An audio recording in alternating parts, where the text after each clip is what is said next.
have just one part for your workout today, and today's workout is brought to you by Comptrain. So the workout goes like this. We have 5 cycles of 3-minute AMRAPs with a 1-minute rest in between each AMRAP. In 3 minutes, we are going to perform 3 double dumbbell snatches, followed by 6 push-ups and 9 air squats, as many times as we can in 3 minutes. We'll rest 1 minute in between, and we'll hit that 5 separate times. If you guys do not have a pair of dumbbells that will work for your double dumbbell snatch, based on the equipment you have available at home, we are looking for a ground to overhead movement here.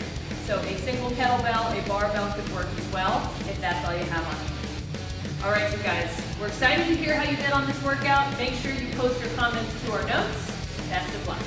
Hey guys, welcome back. It's Saturday, May 23rd. To start off, we're going to do some movements and then followed by some stretching. So we're going to start off with 50 jumping jacks. After those 50, we're going to lay on the floor, get some scorpion twists. And we'll follow that with 50 single leg lateral hop, so 25 on each leg. And we're back on the floor for a cactus stretch. We're trying to open up the chest. From there, we're going to stand it up, get 25 tuck jumps. And our last stretch will be a lizard lunge with some rotation. All right, now that we got our heart rate going, get the blood flow, we'll do a little Tabata.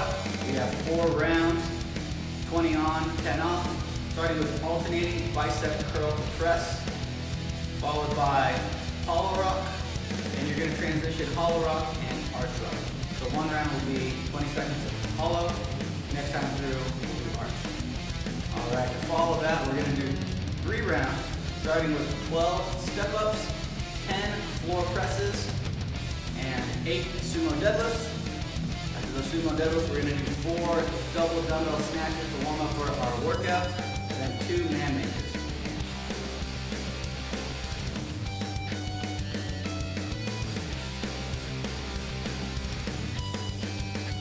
So going through that list 3 times total. All right, you guys, get after it.